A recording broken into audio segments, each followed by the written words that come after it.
자, 오늘은 이 말씀을 가지고 우리 계속해서 요한계시록을 쭉 그 2장, 3장을 보고 있었죠. 특별히 소아시아 교회 7교회를 향한 우리 예수 그리스도의 편지에 대해서 우리가 살펴보고 있었는데, 지난주일은 우리 교회 행사 때문에 짧게 다른 본문을 가지고 교회는 원팀입니다 라는 말씀을 나눴고요. 오늘은 이제 계속해서 이 7교회를 향한 우리 그리스도의 편지에 대해서 함께 계속 살펴봅니다. 첫 번째 교회 어떤 교회였죠? 에베소 교회. 두 번째 서머나. 오늘 이제 세 번째입니다. 버가모입니다. 우리가 쓰는 그런 단어들이 아니기 때문에 좀 낯설죠. 에베소는 그래도 성경에 에베소서가 있기 때문에 조금 익숙한데, 서머나 해도 벌써 서머 이렇게 어렵고요. 버가모 이건 또 더 어렵죠. 예.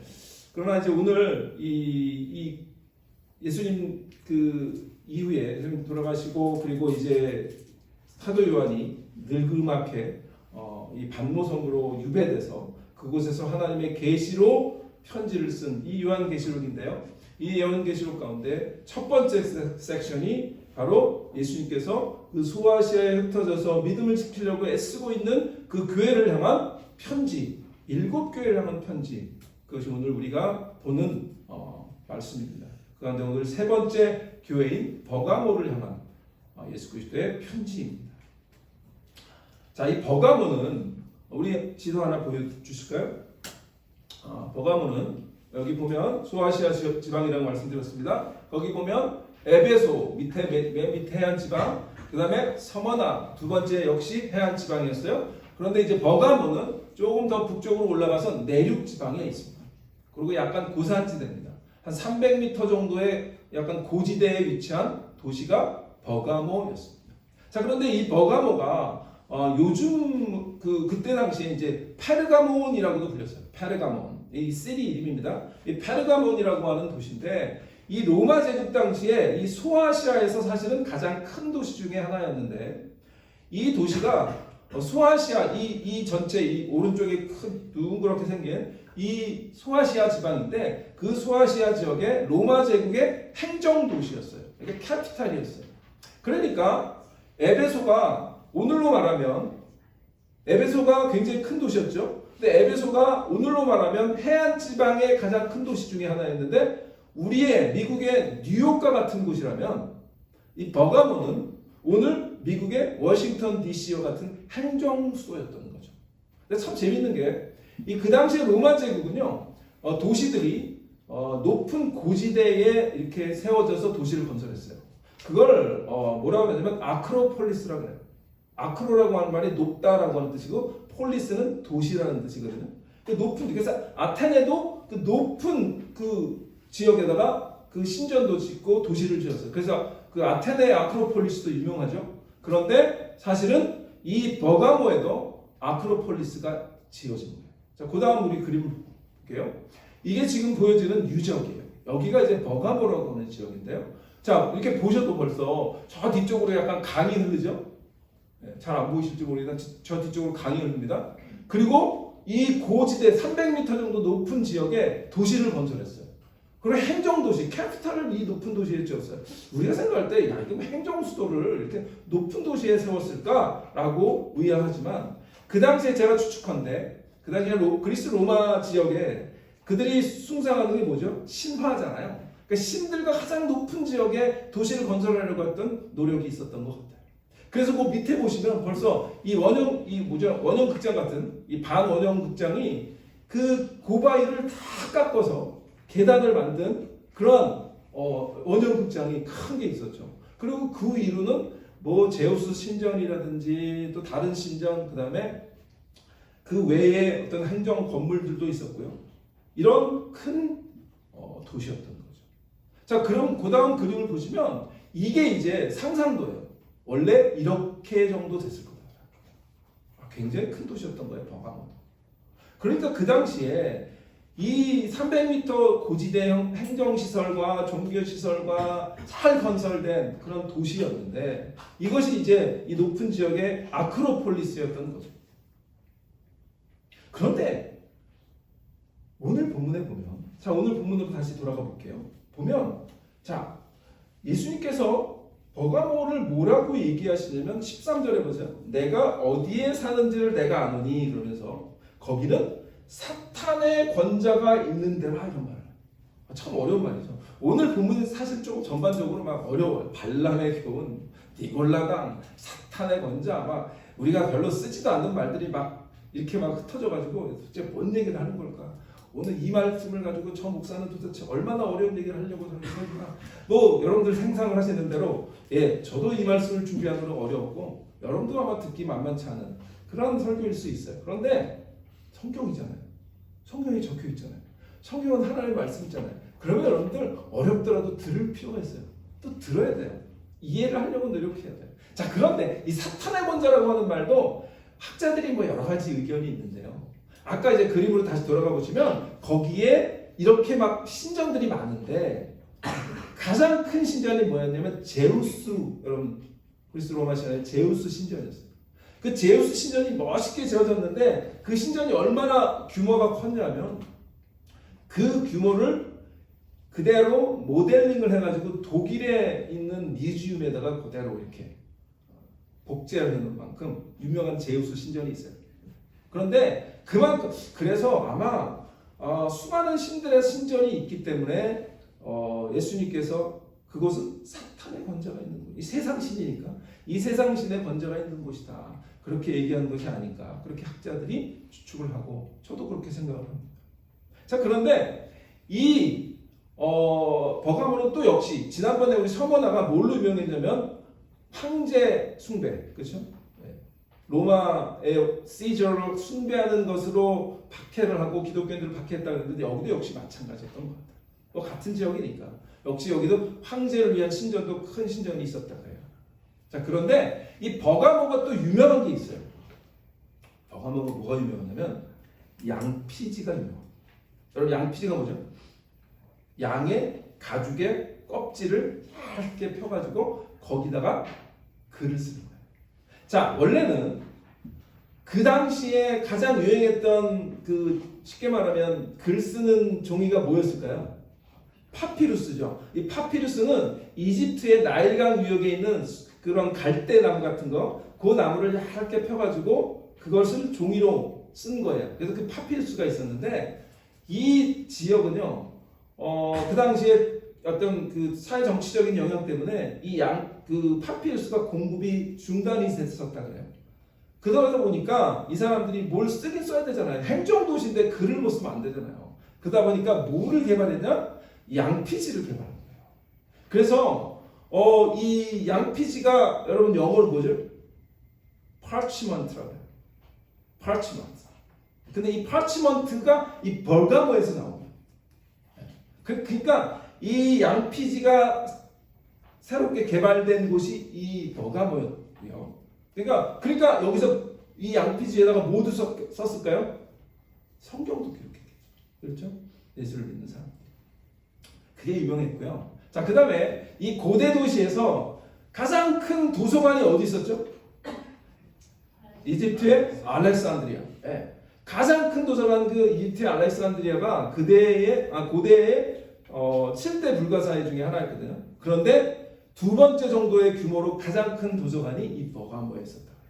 그러니까 지금 이 위에 선 위에 도서관을, 그런데 그 당시에 이때 당시에 그 책의 규모가 한 20만 권이 있었다니까 어마무시했던 거죠. 네. 그런 정도의 큰 도시였던 곳이 버가모예요. 그런데 이 버가모가 진짜 유명한 건 뭐냐면 여러분 그 그리스 신 중에 아폴로의 아들 중에 뭐 아들이 오면 많으니까 아스클레피오스라고 하는 신이 있어요. 아스클레피오스 여러분 들어보셨나요? 이게 뭐냐면 치유의 신이에요. 치유의 신. 네. 우리 고다음 그림 한번 보여주실래요? 이게 왼쪽에 있는 게 아스클레피오스라고 하는 그리스 신인데요. 이 신이 특징이 뭐냐면 뱀이 이렇게 그 지팡이를 꿰고 올라가는 그런 지팡이를 들고 다니는 그런 신이에요. 이 당시에 이 버가모에 그 당시에 가장 큰 요즘으로 말하면 종합병원이 있었던 거예요. 네.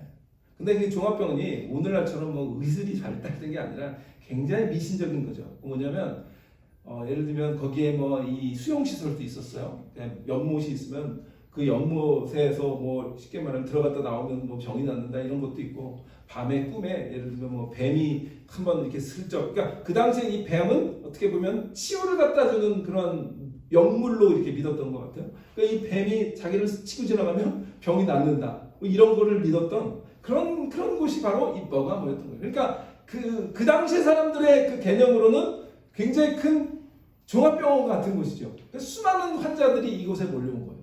그리고 그곳에 수용하면서 어떻게든 뭐 꿈속에서 뱀을 보고 싶어가지고, 그래서 참 신기하게요. 아직도 이 WHO가 뭐죠? World Health Organization, 뭐예요? 세계 보건기구. 우리 장군 잘 아시네요.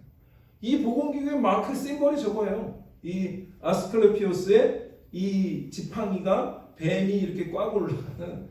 근데 지금 재밌는 게 여러분들 다 의사, 우리 장현희 목사님 닥터잖아요. 이 닥터 어떤 그 오르가나이제이션의 모든 협회들은 다 이 그림이 다 들어있어요. 그죠? 네. 이게 그거예요. 그러니까 이 어떤 상징적인 제가 그래서 이 사탄의 권자라고 했을 때 아마 이런 그 종교지성, 이것을 믿고 수많은 사람들이 병을 고침을 받기 위해서 나오는, 예수님의 이름으로 나온 것이 아니라 이 그리스 로마의 신의 이름으로 고침받고자 수많은 사람들이 몰려오는 그런 미신적인 상황, 이런 것들을 아마 사탄의 권자라고 얘기했을 수도 있겠다. 이런 얘기를 우리가 생각해 볼 수가 있습니다. 자, 그런데 어쨌든 이거는 이제 오늘 이 버가모를 여러분 설명하기 위해서 제가 배경적으로 설명을 드렸는데, 버가모가 어쨌든 이런 곳이다라는 거예요. 자, 그러면 오늘 이제 본문으로 다시 돌아가 보면 이 버가모를 예수님께서 뭐라고 얘기하셨는지 한번 보겠습니다. 자, 13절을 다시 한번 보겠습니다. 내가 어디에 사는지 내가 아노니 거기는 사탄의 권자가 있는 데라. 그런데 이 사탄의 권자가 있는 곳, 수많은 그리스 로마 신화의 영향을 받을 수 있어서 믿음을 버릴 수 있는 곳이었음에도 불구하고 뭐라 그래요? 네가 버가모, 너희 교회가 내 이름은 누구예요? 예수 그리스도. 내 이름을 어떻게 했대요? 굳게 잡았대요. 이게 중요한 거죠. 굳게 잡았대요. 굳게 잡아서 내 충성된 증인 안디바가 너희 가운데 곧 사탄이 사는 곳에서 죽임을 당할 때에도 나를 믿는 믿음을 어떻게 했다고요? 저버리지 아니하였도다. 예수님은 먼저 이곳에 버가모 교회를 어떻게 하세요? 칭찬하시는 거죠. 버가모 교회는 칭찬받은 교회예요. 물론 오늘 타이틀이 뭐냐면 버가모 회개하라요. 그래서 우리가 얼핏 보면 그냥 막 책망만 받은 교회인가 그렇게 오해할 수 있지만 그렇지 않아요. 이 버가모는 칭찬과 책망을 동시에 들은 교회였어요.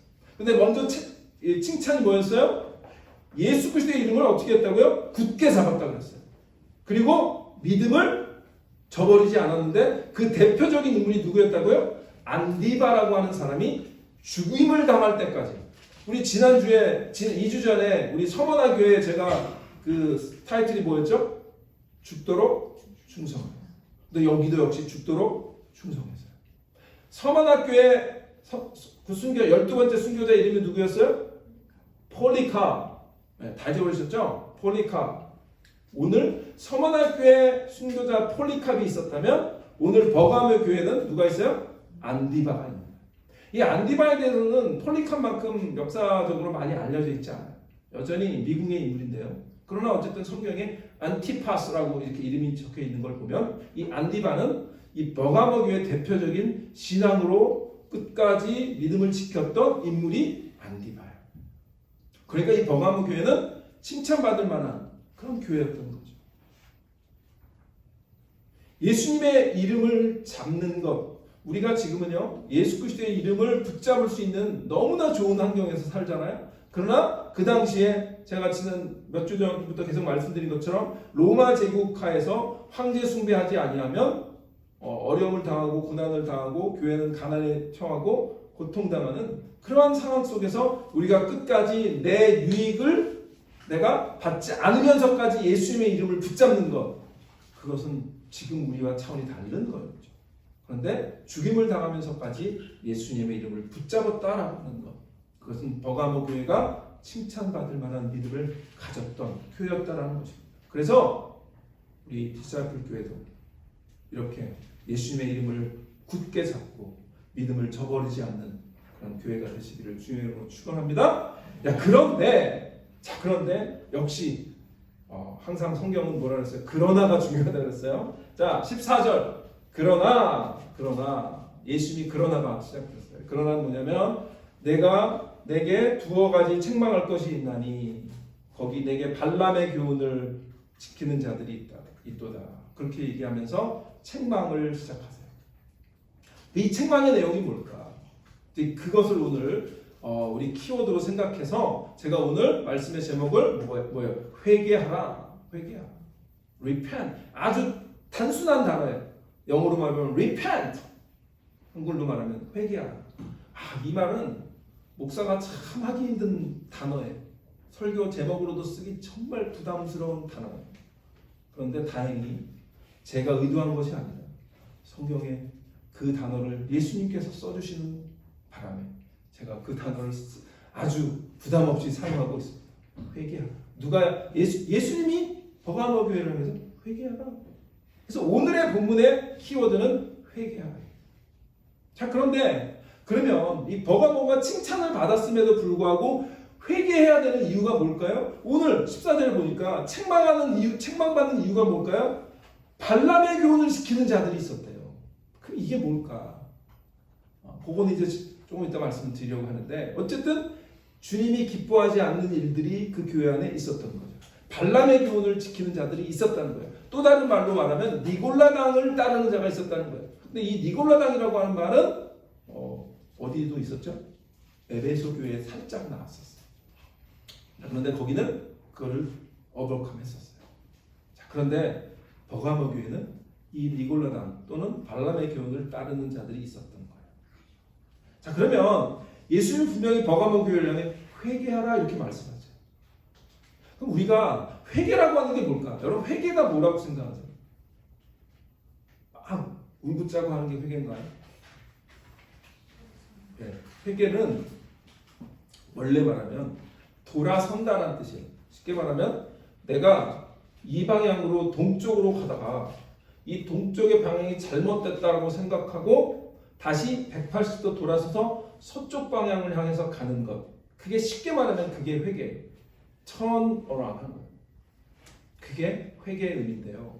그러면 예수님께서 오늘 버가모 교회를 향해서 회개하라고 했을 때 버가모 교회가에게 원하시는 회개는 어떤 회개였을까? 저 오늘 본문을 잘 보니까 이 세 가지가 예수님께서 원하시는 거 아닐까? 왜냐하면 예수님께서 자기의 모습을 이렇게 소개하시면서 발람의 교훈이라는 얘기도 하시고 그 다음에 회개하라는 말씀도 하시는데 도대체 뭘 원하실까? 저도 이 본문을 가지고 씨름을 했습니다. 그런데 회개를 우리가 단순하게 울고 짜고 하는 정도의 차원이 아니라 회개는 조금 더 말씀에 기반한 거예요.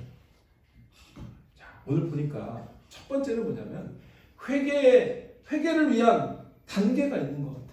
버가모 교회가 먼저 회개를 위해서 해야 될 것이 있는데 첫 번째 단계가 뭐냐면 오늘 본문에 있는 12절이에요. 버가모 교회 사자에게 편지하라. 그러면서 좌우의 날선검을 가지신 이가 이르시되, 오늘 12절에 보니까 좌우의 날선검을 가지셨대. 그래서 저는 오늘 회개는 뭘까라고 했을 때 첫 번째 단계를 이렇게 말씀을 나누고 싶어요. 첫 번째는요, 좌우의 날선검을 가지신 주님을 바라보는 것이 첫 번째 회개의 단계예요. 좌우의 날선검을 가지신 주님을 바라보는 것. 그게 첫 번째. 우리 1번이 안 나와요? 네. 자, 그래서 첫 번째는 좌우의 날선검을 가지신 주님을 바라보는 것. 우리 주님께서 이 계시록에서 7교회 편지 가운데 계속해서 예수님의 모습을 묘사하세요. 지난주에는 우리 그 서머나 교회에서 예수님은 뭐였죠? 처음이요, 마지막이요. 죽었다가 다시 살아나심이었어요. 에베소 교회는 예수님의 모습이 뭘로 묘사됐죠? 오른손에 7뼈를 붙들고 7 금촛대 사이를 거니시는 이였어요. 그렇죠? 그러면 버가모 교회는 예수님의 모습이 어떻게 오늘 묘사돼요? 오늘 우리가 보니까 좌우에 날선 검을 가지신 이래요. 그러니까 각 교회마다 예수님은 다른 모습으로 등장하세요.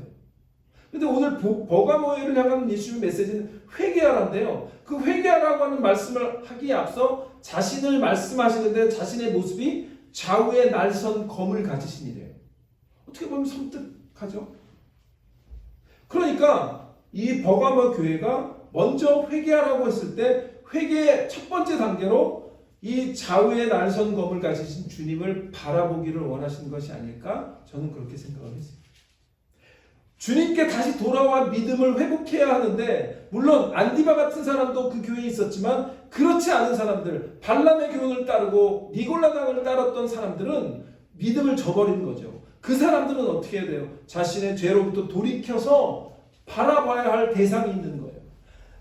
자기가 생각하는 것을 가지고 가다가 예수님 거로 멀어진 것을 깨달으면 우리는 다시 어디로 돌아서는 거예요? 예수님께로 향해야 되는데 이 버가모 교회는 예수님을 어떤 주님으로 바라봐요? 좌우에 날선 검을 가지신 분이라는 거예요.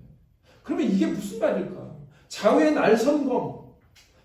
쉽게 말하면 그 당시에 이 검은 양쪽이 다 날카롭게 날이 서 있는 거죠.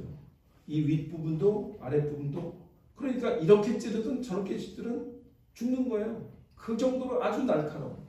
근데 옛날 다른 로마 제국 이전에 다른 그런 그 이방 민족들은 칼이 뭐냐면 한쪽만 엣지가 날카로운 거예요. 여러분 우리 이제 식당이나 아니면 그 부엌에서 쓰시는 칼이 양쪽으로 만약에 이렇게 날이 서 있다면 여러분 겁나가지고 뭐 어디 음식을 하셨겠어요? 그러니까 보통 한쪽만 날이 서 있어요. 그런데 로마 제국의 칼은 양쪽 날이 다 서 있는 거죠. 그러니까 굉장히 조심해야 되고 무서운 칼이죠. 근데 예수님이 지금 좌우에 그 날선 검을 가지고 계시다라고 해요. 그런데 또 하나 예수를 묘사하는 이 말씀이 요한계시록 1장에도 나와요. 자, 요한계시록 1장 16절 보세요. 거기에 뭐라고 나오냐면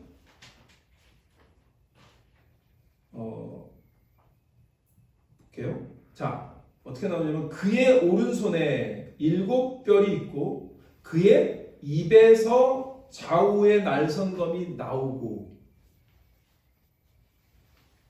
입에서 자 한번 상상해 보세요. 입에서 좌우의 날선검이 이렇게 나와.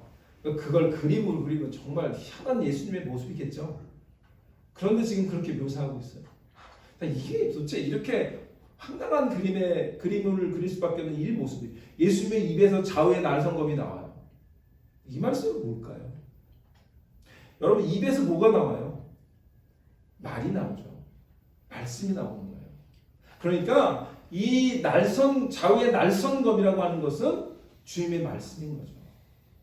그 말씀을 오늘 본문은 좌우의 날선검으로 묘사하는 거예요. 여러분 칼은 어떤 역할을 하죠? 우리 여성분들은 부엌에서 칼을 쓸 때 어떻게 합니까? 생선을 가지고 오면 생선을 찌르잖아요. 그리고 머리를 자르잖아요. 찌르고 자르고 전쟁에서는 남을 죽이는 도구죠. 말씀은요 이런 도구예요. 말씀은 우리를 찌르고 우리를 자르고 우리를 죽이는 도구예요. 예수님이 말씀이라고 하는 칼을 우리의 영혼에 어떻게 역사하시냐면 우리의 마음을 찌르세요. 우리의 양심을 찌르시는 거예요. 그리고 우리의 더러운 것을 자르세요. 잘라버리세요. 그리고 우리의 죄악을 죽이시는 역할을 하는 게 하나님의 말씀인 걸 믿으시기를 바랍니다. 그래서 오늘 16절에 오늘 본문의 16절에 보니까 예수님 뭐라 그래요? 그러므로 회개하라. 그리하지 아니하면 내가 속히 내게 가서 내 입의 검으로 여기 역시 이제 입의 검으로 나오죠. 다시 내 입의 검으로 그들과 어떻게 할때요? 싸우리라. 그러니까 회개하라. 말씀이 어렵죠? 예. 그런데 그게 오늘 우리에게 주신 말씀이에요. 그래서 첫 번째 우리 회개의 첫 번째 단계는 우리가 혹시 내 삶의 중심으로 나만 바라보고 그렇게 가다가 깨달음을 하나님께서 주셔서 내가 주님께 다시 돌아가야 되겠다라는 생각이 들 때는 뭘 하라? 좌우의 날선 검을 갖고 계신 우리 주 예수 그리스도를 바라보는 것. 그것이 우리의 회개의 첫 단계인 줄 믿으시기를 바랍니다. 그건 뭐냐면 다시 한번 말씀을 붙잡는 거예요. 그래서 히브리서 4장 12절에 이렇게 기록하죠. 하나님의 말씀을 살아있고 하나님의 말씀은 살아있고 활력이 있고 역시 여기에 뭐예요? 좌우의 날선 어떤 검보다도 예리하여. 근데 그 좌우의 날선 검보다 더 예리한 하나님의 말씀이 우리를 어떻게 한다고요? 혼과 영과 관절과 골수를 찔러 쪼개기까지 하며 또 마음의 생각과 뜻을 판단하신다. 그게 하나님의 말씀의 역할인 줄 믿으시기 바랍니다. 우리가 첫 번째 하나님께 돌아오는 것은 그 말씀을 우리에게 주시는 예수 그리스도, 좌우의 날선검과 같은 말씀을 가지신 예수 그리스도, 그분을 바라볼 때 우리의 회개가 시작되어지는 줄 믿으시기 바랍니다. 우리의 믿음이 연약해졌을 때, 그런 생각이 들 때, 그때가 바로 좌우의 날선검을 가지신 우리 예수 그리스도를 바라볼 때임을 기억하시기를 바랍니다. 자, 두 번째는 좀 어려운 얘기예요. 두 번째, 회개의 두 번째 단계는 이거예요. 발람의 이야기의 교훈을 기억하라는 거예요. 오늘 14절 보니까 예수님이 책망을 하시면서 거기 내게 발람의 교훈을 지키는 자들이 있더라. 발람이 발락을 가르쳐 이스라엘 자손 앞에 걸림돌을 놓아 우상의 제물을 먹게 했다. 그리고 행음하게 했다. 성적으로 타락하게 했다.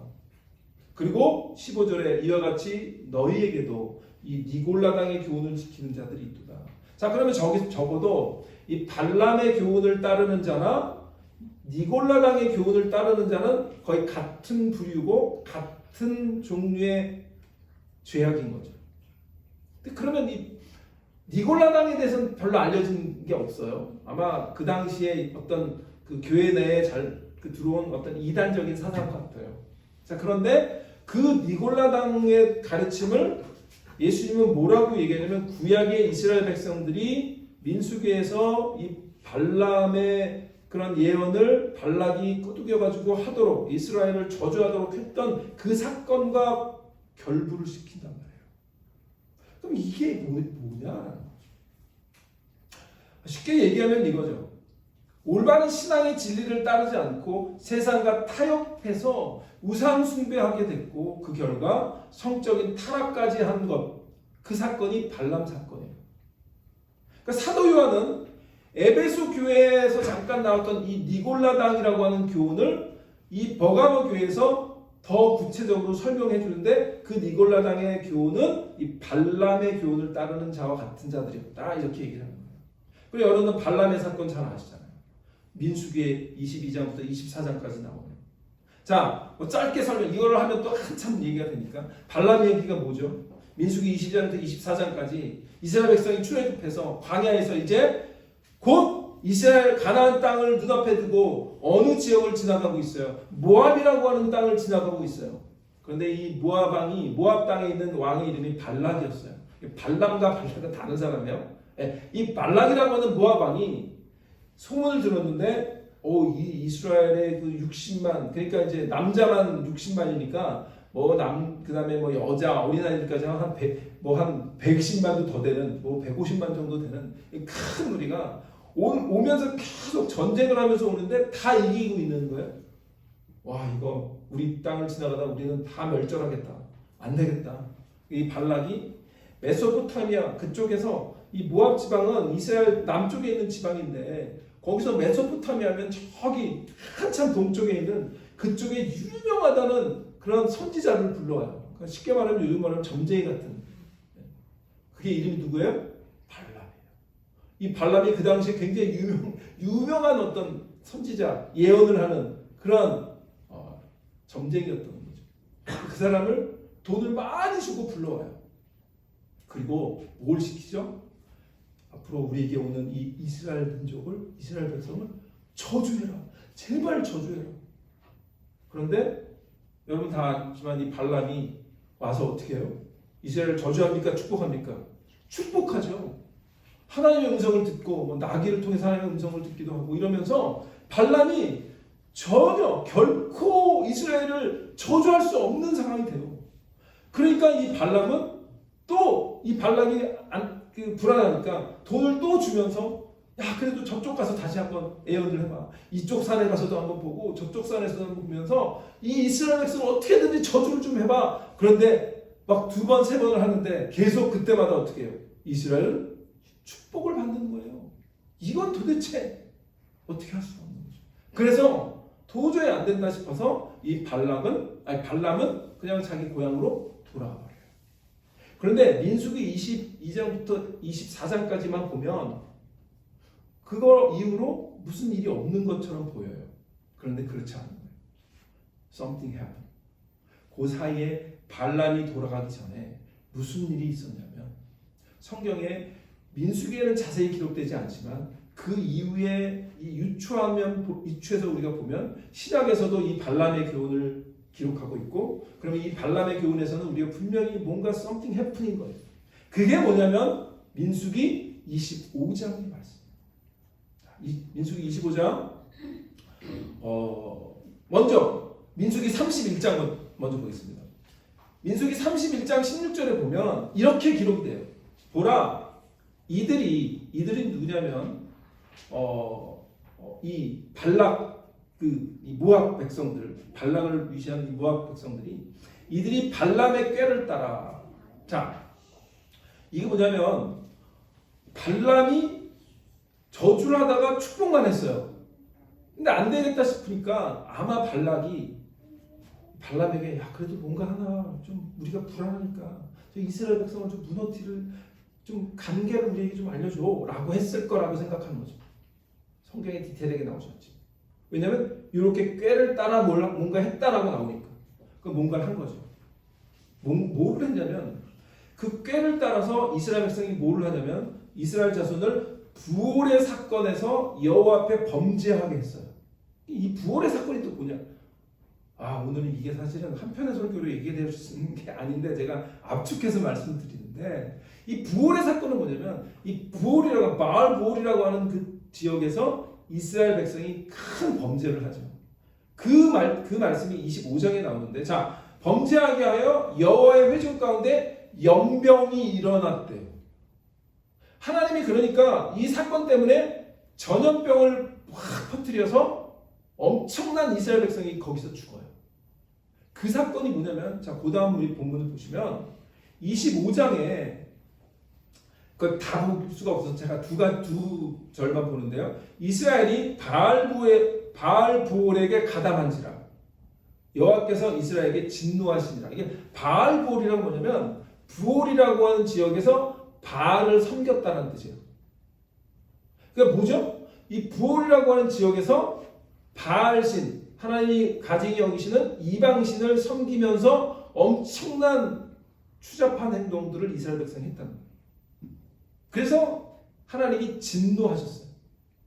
그래서 9절에 보니까 그 연병으로 죽은 자가 몇 명? 24,000. 이런 일이 있었어요.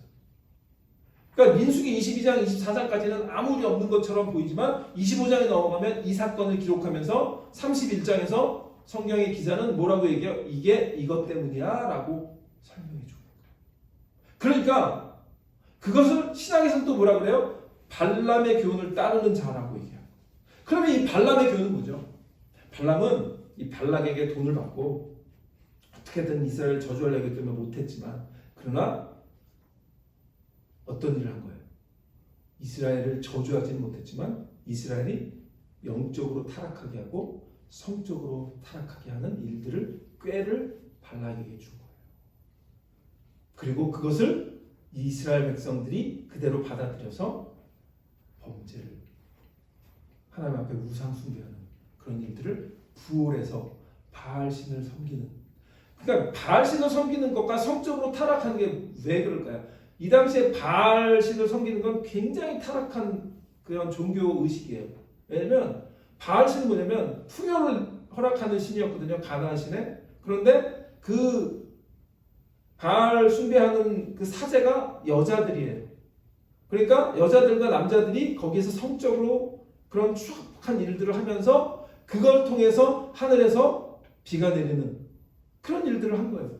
근데 그 일을 그런 바알신을 섬기는 그런 여자 사제들과 이스라엘 백성들이 성적으로 타락한 일들을 이 부올에서 함으로 말미암아 하나님께서 진노하셔서 2만 4천 명을 죽게 하십니다.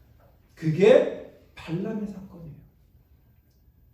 자, 그럼 이 긴 이야기를 짧게 제가 말씀드렸는데 쉽게 말해서 그러면 뭐지요? 이 발람의 사건을 통해서 오늘 버가모 교회를 향해서 주시는 말씀 뭐죠? 그 안에, 그 교회 안에 우상을 숭배하고 성적으로 타락하거나 세상과 타협했던 그런 무리들이 있었다는 거죠. 오늘날 우리 교회에 뭐 성적으로 이런 거 떠나서 물질적으로, 왜냐면 발람은요 이 돈을 밝히는 자였거든요. 그래서 발람이 돈을 계속 주면서 그 돈을 받으면서 3번까지나 저주하면서, 그리고 또 뭐예요? 결국은 그 디테일하게 나오지 않지만 그런 악한 그런 꾀를 내서 이스라엘을 타락하게 만드는 그런 자였거든요. 그러니까 이 교회 내에서 그런 돈 때문에 타락하는 그런 일들, 그런 것들이 그 당시에 있었던 것 같아요. 서만학교회는 좀 반대죠. 서만학교회는 가난한 교회였잖아요. 그랬는데 이 버가모 교회는 아마 부유했던 것 같아요. 진짜 재정적으로. 그러다 보니까 그것이 올무가 돼서 악한 범죄에 결부됐던 것 같아요. 자, 그래서 이 발람의 사건은 이 버가모 교회에게 이러한 영적인 타락과 물질적인 타락과 성적인 타락을 다시 한번 리마인드 시켜주는 사건인 거예요. 그래서 우리가 회개라고 하는 것은 바로 이런 거죠. 버가모 교회에게는 이 발람의 교훈이 그들에게 다시 한번 그들의 죄악과 잘못을 리마인드 해주는 사건이라면, 자, 그것을 오늘 우리에게 적용해 보자고요. 오늘 우리는 그럼 뭘까? 다 다르죠. 교회 상황도 다르고 우리의 처한 상황들이 다 달라요. 그러나 하나는 있어요. 뭐냐면 타협하는 거죠. 발람이 물질과 타협했다면 우리도 물질과 타협할 수 있고, 내 어떤 신앙을 내 물질적인 어떤 유익을 위해서 타협할 수도 있고, 내 갖고 있는 예수 그리스도를 향한 믿음을 내가 어떤 세상적으로 더 잘되기 위해서 그 믿음을 타협할 수 있는 것, 그런 것들이 바로 발람의 교훈을 따르는 거예요. 그래서 베드로후서 2장에 보면 베드로는 발람의 이 사건을 어떻게 해석하는지 보세요. 뭐라고 얘기합니까? 베드로후서 2장 15절로 16절. 그들이 바른 길을 떠났대요. 바른 길은 뭐예요? 예수님이 원하는 길이에요. 주님이 원하는 길이에요. 그런데 교회가 주님이 원하는 길을 떠나서 뭘 한 거예요? 미혹되어 부올의 아들 발람의 길을 따르는도다. 그는 불의의 삭슬을 사랑하다가, 불의의 삭슬, 의로운 삭시 아니죠. 왜? 이스라엘 백성을 저주하기 위해서 돈을 받았거든요. 불의의 삭슬을 사랑하다가 어떻게 해요? 자기의 불법으로 말미암아 책망을 받되 말하지 못하는 나귀가 사람의 소리로 말하여 이 선지자의 미친 행동을 저지합니다. 와, 굉장히 강력하지 않아요? 쉽게 말하면 이건 넌 미친놈이야, 이렇게 얘기하고 있는 거예요. 성경이. 누가 미쳤다는 거야? 발람이 미쳤다는 거예요. 뭐에 미친 거야? 돈에 미쳤던 거죠. 불의의 삭슬을 사랑하다가. 여러분, 우리가 사실은 이 돈에 미칠 수 있어요. 돈이 다일 수가 있어요. 이 땅에 필요한 게 물질이지만, 그러나 그 물질 때문에 우리가 믿음을 저버리거나 믿음과 타협하는 일들이 우리에게 나는 아니에요 라고 할 수 있지만, 저까지도 우린 자신할 수 없는 거예요. 아무 누구도. 왜? 물질은 이 세상을 다스리는 만몬이거든요. 그런데 이 발람이 오늘 우리에게 주는 말씀이 뭐예요? 그 물질이 하나님보다 우선되면 너는 발람의 교훈을 따르는 거야 라고 말씀하고 있는 거예요. 그 말씀을 오늘 우리에게 주시는 좌우의 날선검 가지신 그 주님의 말씀인 것을 분명히 기억하시길 바랍니다. 어떤 분이 그래요. 목사님들 잘 사용하시는 그런 예화 중에 하나예요. 지갑이 회개하지 않으면 회개한 게 아니다. 여러분들 지갑이 회개하십니까? 여러분 지갑을, 뱅크 어카운트를 보세요. 그리고 내가 쓰이는 곳이 나를 위해 더 많이 쓰이나 아니면 하나님을 위해서 쓰이나. 물론 하나님 위해서 더 많이 쓰이기가 현실적으로 힘든 건 알아요. 그러나 하나님께서 아시는 거예요. 그걸 바라보면서 우리가 지갑까지 회개할 수 있는 그런 믿음이 우리에게 있어야 되는 거예요. 발람은 불의의 삭스를 사랑하다가 왜요? 불법으로 말미암아 책망을 받았는데 어떤 책망을 받아요? 미친 행동을 저지받은 그런 발람이에요. 그래서 회개의 두 번째 단계는 뭐죠? 발람의 이야기를 통해 교훈을 기억하라. 여러분 삶 가운데 분명히 하나님께서 주시는 그런 스토리들이 있어요. 그 스토리 가운데 하나님께서 분명히 깨닫게 해주시는 것들도 있거든요. 그럼 그 깨닫게 해주신 걸 기억하세요. 그리고 내가 그 죄는 다시 범하지 않아야지 라고 하는 것이 회개의 두 번째 단계인 줄 믿으시기를 바랍니다. 마지막입니다. 오늘 16절 17절에 보니까 그러므로 회개하라 그리하지 않으면 내가 속기와 내 입의 검으로 그들과 싸우리라 라고 얘기합니다. 그런데 17절에 예수님이 이렇게 말씀하죠. 귀 있는 자는 성령이 교회들에게 하신 말씀을 들을지어다. 사실은 이 말씀은요 7교회를 다 마지막에 이 말씀을 해요. 귀 있는 자는 성령이 교회들에게 하시는 말씀을 들어라. 그런데 특별히 제가 이 말씀을 이 버가모 교회에게 더 강조하고 싶은 것은 오늘 좌우의 날선검을 가신 이라고 주님이 자신을 소개하며 말씀하셨기 때문이에요. 좌우의 날선검이 뭐라고요? 말씀이에요. 하나님의 말씀이고 예수 그리스도의 말씀이에요. 그렇다면 오늘 17절의 말씀은 다른 6교회에게 똑같이 말씀하는 것과 좀 다르게 더 강력하게 귀 있는 자는 성령이 교회들에게 하신 말씀을 들을지어다 라고 하시는 말씀으로 받아들여야 할 줄 믿습니다. 여러분 회개의 마지막 단계는 이거예요. 주님의 말씀을 듣는 거예요. 우리의 귀를 열어 우리의 마음을 열어 하나님의 말씀을 듣는 거예요. 그러면 그 말씀이 우리를 찌르시고 자르시고 우리의 죄악을 죽이시고 우리를 새롭게 변화시켜 주실 줄 믿으시기를 바랍니다. 아멘. 회개는 우리의 생각과 우리의 의지와 우리의 행동을 180도 돌이켜 주님께 돌아오는 것입니다. 오늘 주님은 우리에게 오늘도 주님께 돌아 회개하고 기도하고 말씀을 듣고 믿음을 회복하라고 간절히 말씀하고 계십니다. 그 음성을 들으시는 여러분 되시기를 축원합니다. 아멘. 오늘 주님은 우리를 기다리고 계십니다. 우리에 대해서 오래 참으시면서 우리 모두가 다 회개하여 구원받기 원하시며 믿음 회복되기를 원하십니다. 그래서 베드로후서 3장 9절에 이렇게 얘기하죠. 주의 약속은 어떤 이들이 더디다고 생각하는 것 같이 더딘 것이 아니라 오직 주께서는 너희를 대하여 오직 오래 참으사 아무도 멸망하지 아니하고 다 회개하게 이르기를 원하시느니라. 아멘. 우리 모두가 우리는요 나는 회개했는데 저 사람이 회개해야 돼요 라고 하는 게 우리거든요. 그런데 주님은 오늘 내가 회개하기를 원하십니다. 아멘. 믿으시길 바랍니다. 아멘. 버가모 교회는요 먼저 믿음을 칭찬받은 교회였어요. 그런데 한두 가지 부족한 것이 있다고 예수님께 책망도 동시에 들었던 교회입니다. 아마 잘못된 어떤 물질적인 유혹이든 성적인 유혹이든 타락한 성도들이 분명히 그 교회 안에 있었던 것처럼 보입니다.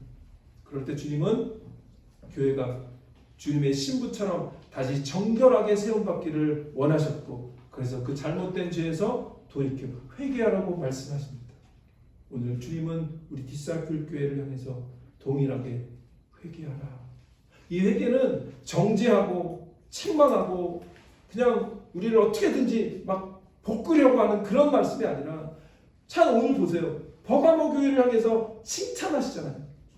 오늘 우리 디사이플 교회를 향해서 주님이 칭찬하실 줄 믿습니다. 그러나 혹시 우리에게 또 부족한 것이 있다면 주님 회개하기를 원합니다라고 주님께서 오늘 우리에게 말씀하시는 거예요. 그 음성을 들으시고 하나님께 회개하고 할 것이 있다면 하나님께 우리의 믿음을 돌이키는. 그랬더니 오늘 마지막 절에 예수님이 약속하신 게 뭐예요?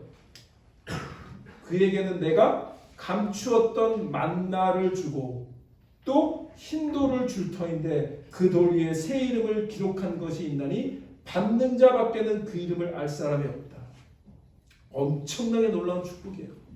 감추었던 만나, 이름이 기록된 흰돌. 이 말은 뭐예요? 만나가 뭐였죠?